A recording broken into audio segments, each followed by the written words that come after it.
Hello student, in this video I'm going to discuss about one topic about time series analysis, that is about testing for randomness. We have gone through the different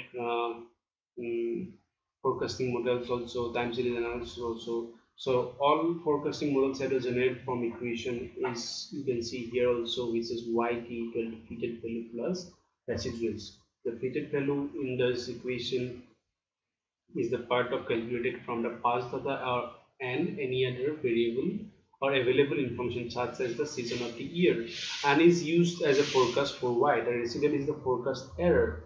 The difference between the observed value of y and its forecast, that is the residual. For time series data, there is a residual for each historical period, that is for each value of t there would be some residual. So we want this time series of residuals to be random noise. So we want this time series of residuals to be random noise.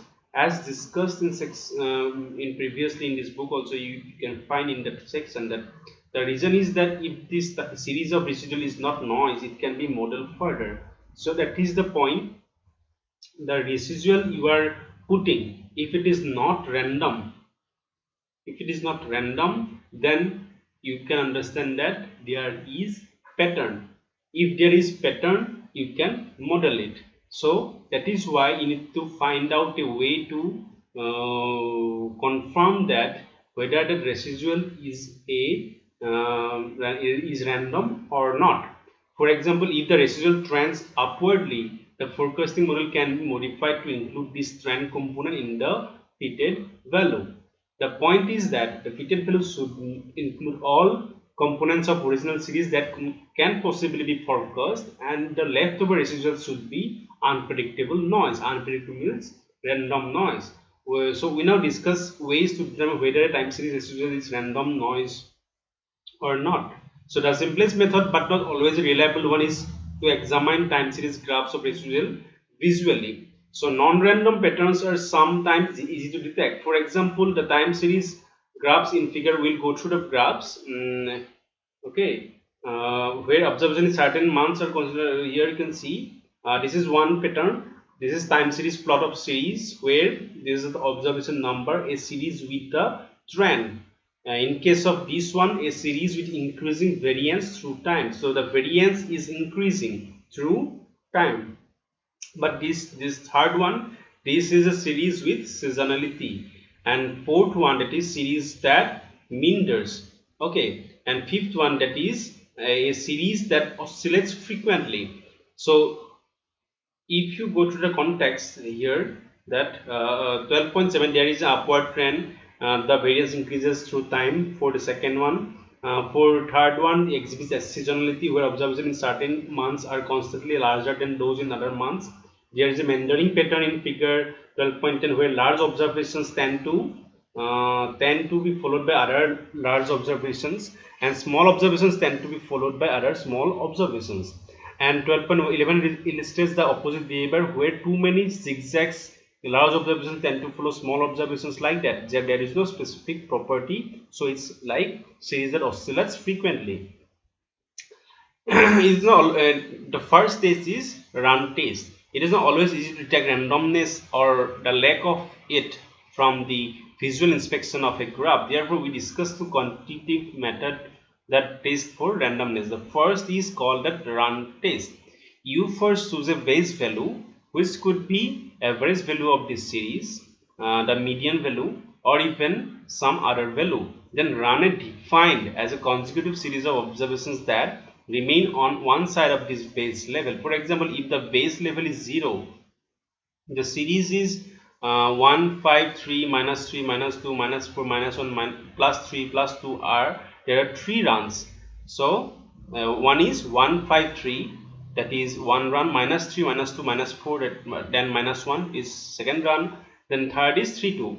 The idea behind the run test is that random series should have a number of runs that is neither large or not too small. So that is the idea behind the run test. The idea behind the run test is that random series should have a number of runs that is neither too large neither too small. If the series has too few runs, it could be trending. So you can understand that if the series has too few runs, then you can understand that it has some trending, or it could be meandering. If the series has too many runs, it is zigzagging too often, then it might not have some. Then also there might be some pattern. So we do not provide them. Run test is a formal test of null hypothesis of randomness if there are too many or too few. Two party is too many or too few runs. So then the null hypothesis of randomness can be rejected. We do not provide. So we'll go for next one. Forecasting monthly stereo sales. Monthly sales for a chain of stereo retailers are listed in this in the file here, stereo sales.xlx. They cover the period from beginning 2019 to 10, end of 2012, during which there is no upward or downward trend in sales and no clear seasonality. This behavior is apparently in time series graph of sales. Here you can see. Okay, therefore a simple forecast model of sales is to use the average of this series 182.6 as a forecast of sales for each month. Do the resulting residuals represent random noise? How can you find? Solution is that residuals for this forecast model are found by subtracting above average 182.67 from each observation. Therefore, a plot of residuals shown in figure 12.13. This one is a plot of residuals.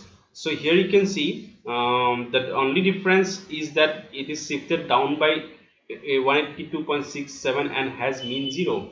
The runs test can now be used to say whether there are too many or too few runs around the base value 0 in this residual plot. So you can see here too many or too few. You can see. To do so, select runs test for randomness random from state to time series, and forecasting drop down choose that is for that software used in here. So what are the output of element? The numbers observed runs is 20, that is in cell Z12. Here number of run is 20. 20 means this is 1 run, 2 run, 3, 4, 5, 6, 7, 8, 9, 10, 10, 10, 10, 11, 12, 13, 14, 15, 16, 17, 18, 9, 20, almost 20. Look like it. The number of runs expected under an assumption of randomness is 24.88 in cell. This is follows from probability agreement not shown here. Therefore, the series of residuals has too few runs. Means expected runs should be 24, but that calculation has not shown here in this context. But that is the way. So positive values tend to follow positive values and negative values tends to follow negative values. The Z value in the cell Z16, this is minus 1.4204, indicates how many standard errors the observed number of runs is below the expected number of runs. The corresponding p value indicates how extreme this Z will be. So if you go to the context, you understand how we can follow the run test. Second one option is autocorrelation.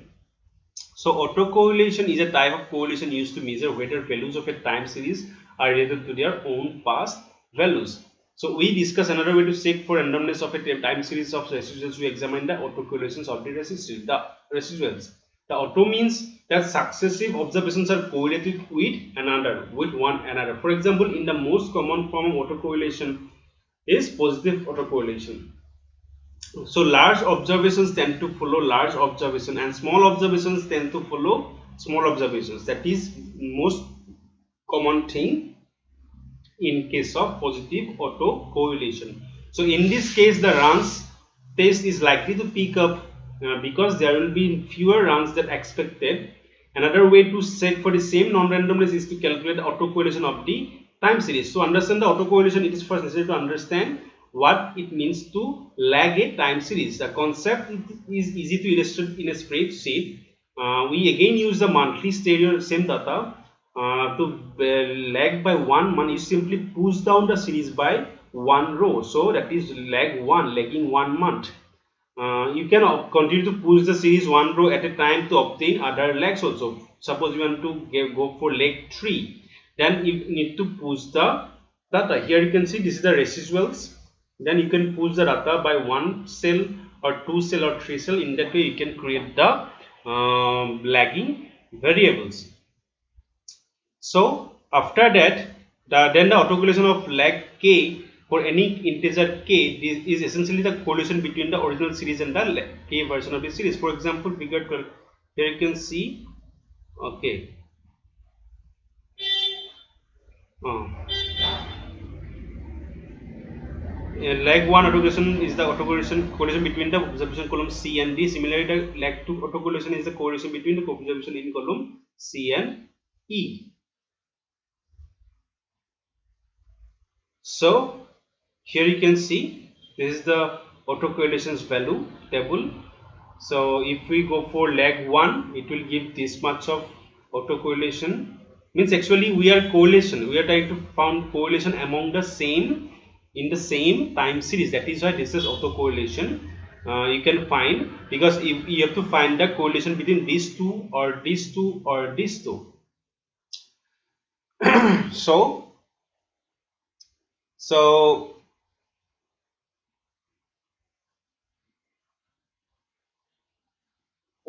we have explained autocorrelation in terms of lag variables, so help to motivate the concept of autocorrelation. However, you can use the statistics tools without forming the lag variables also. But main point is that how we can do the random testing. But here you can see,